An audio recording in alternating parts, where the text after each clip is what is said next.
आज सज्जनों परीक्षित ने वही अलमारी खोली जिसका युधिष्ठिर ने मना किया। जरासंध का मुकुट, अन्न पुराण की चर्चा है, वही मुकुट में स्वर्ण जड़ित था, पहन करके आए थे, वो उसी मुकुट में जाकर के कलियुग प्रवेश कर गया। बुद्धि पलट गई। कालांतर में एक दिन की घटना, महाराज आखेट के लिए निकले। प्रत्येक राजा आखेट करता है, शिकार करता है। मैं आपको बताऊं, ऐसी चर्चा अन्न रामायण में राम जी की भी है। उसका अभिप्राय यही था कि राजाओं में हिंसा वृत्ति बनी रहे। आज संकट में क्यों पड़ गया हिंदू, खुल करके मैं कहूं, क्योंकि एक वर्ग का व्यक्ति त्योहार ईदों को मनाता है। आप लोग समझ गए होंगे मेरी बात को। गुलाल लगाओगे, रंग लगाओगे, पानी खराब हो रहा है, दीपावली में फटाके चलाओगे, वायु प्रदूषित हो रही है, पर धरती को रक्त रंजित कर दिया जाता है, तब किसी का मुंह नहीं खोलता है। तो उस वर्ग को हिंसा करने की आदत है।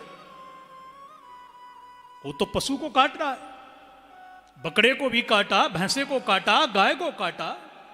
दुर्भाग्य जिस देश में गाय कट रही हो, उस देश की रक्षा कैसे हो? तो उसको आदत है। और हमको काटना नहीं आता।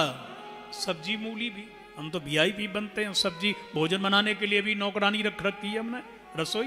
अरे कम से कम पैसा दिया है तो भगवान की रसोई तो बनाओ। उसके लिए तो किसी को रसोई में मत रखो। तो इसलिए आप देखें, चाणक्य जी ने चंद्रगुप्त मौर्य के लिए विजयी बनवाया। पृथ्वीराज चौहान जीते क्योंकि वो लड़ते थे बड़हमेश, सेना लड़ती रहे बॉर्डर पर। इसलिए मैं प्रार्थना करता रहता हूं बड़हमेश कि भारत पाकिस्तान के बॉर्डर पर शांति कभी नहीं रहना चाहिए, अशांति बनी रहे। हाँ, कुछ बातों को हम समझ नहीं पाते हैं।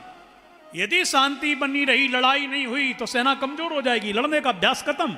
अरे तुम जब तबला नहीं बजाओगे, गाओगे नहीं, 1 वर्ष तो भूल जाओगे। हम कथा नहीं कहेंगे 2 वर्ष तो इस लोग भूल जाएंगे। बोलो राधे राधे, बोलो भूलेंगे कि नहीं भूलेंगे?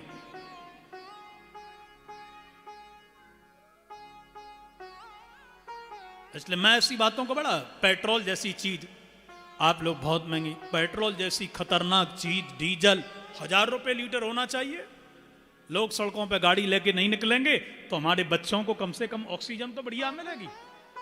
एक गाड़ी कितना ऑक्सीजन को खराब करती है, ये विचार करिए आप लोग। इसलिए गवर्नमेंट के अंदर कितने आईएएस बैठे हुए हैं, सरकार तो वो चलाते हैं, मंत्रियों को इतना ज्ञान नहीं होता है। इसलिए वो इतने गंवार थोड़ी हैं, अनपढ़ थोड़ी हैं, जो डिसीजन देश के लिए गलत ले रहे हैं, सही ले रहे हैं। इसलिए हम तो अपना अर्थ लगाते हैं। धिक्कार है। महाराणा प्रताप जी ने साग की, घास की रोटियां खा करके देश के लिए कुर्बानी दी, लड़े, और हम लोग टमाटर पर और प्याज पर गवर्नमेंट को बदल देते हैं। इसलिए कट्टरवादी बनो, हिंदुस्तानी बनो, देशभक्त ही भगवान का परम भक्त होता है। बोलो जय श्री कृष्ण। जय श्री कृष्ण। थोड़ा जोर से बोलो, भारत माता की जय हो।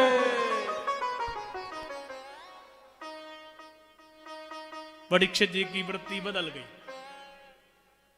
एक दिन आखेट के लिए निकले परीक्षित जी महाराज, और शिकार के लिए जब चले, कौशिकी नदी के किनारे प्यास लग रही थी, पानी पीने के लिए महात्मा समी के आश्रम में पहुंच गए। और आश्रम में जाकर के महात्मा जी को प्रणाम करके बोले, महाराज दंडौत, पानी पिलाइए। महात्मा जी की तो समाधि लगी थी। उड़े प्यासे को जो पानी नहीं पिला सकता वो कैसा महात्मा? सो मरा हुआ सांप निकट में पड़ा हुआ था, उठा के गले में डाल दिया। लौट करके राजभवन में आए, जैसे ही मुकुट के लिए उतारा कि तुरंत अपनी करतूती याद आने लगी। हे भगवान, ये मैंने क्या कर दिया?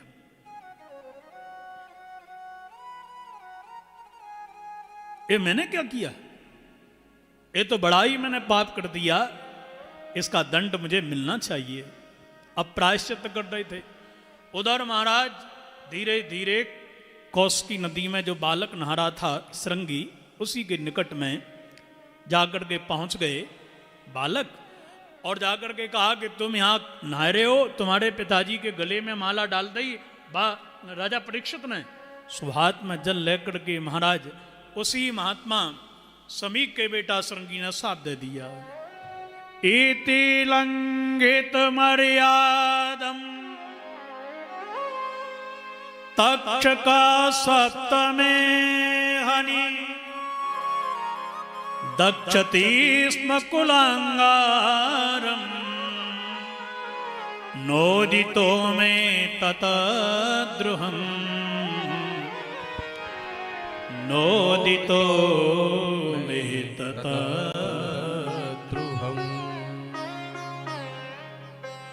जो उचित मर्यादा का उल्लंघन परीक्षित ने किया है, संत की शरण में झुकना चाहिए, गले में सांप डाल दिया। ऐसे राजा परीक्षित के लिए पांडव वंशी परीक्षित को मैं सांप देता हूं, 7वें दिन वही तक्षक जिंदा होकर के राजा को डस लेगा, राजा की मृत्यु हो जाएगी। बाघ वज्र विसर्जहा। राजा को पता चला तो बड़े दुखी हो गए, महात्मा जी भी दुखी हो गए। गौरमुख नाम का चेला भेजा, राजा से कहा मुक्ति का मार्ग देख लो। पर तत्क्षण सत्ता के लिए जन्मेजय को देख करके परीक्षित गंगा के किनारे आ गया। आहा, और कितने गदगद होकर के बोले, तुलयाम लभे नापि न स्वर्गम न पुनर्भवम भगवत संगे संगस्य मर्त्यानां किमुतासिसा मर्त्यानां किमुतासिसा।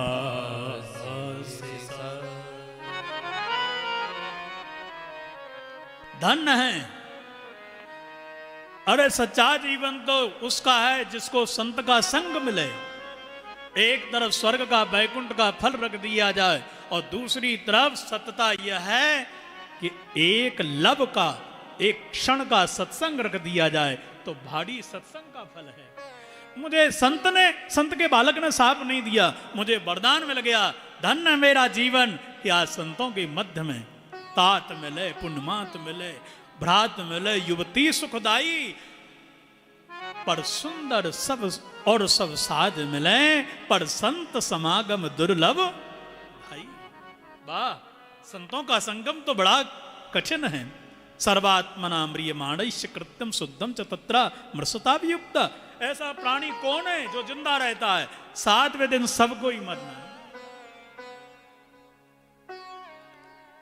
इसलिए मुझे नहीं, सबको ही जाना है।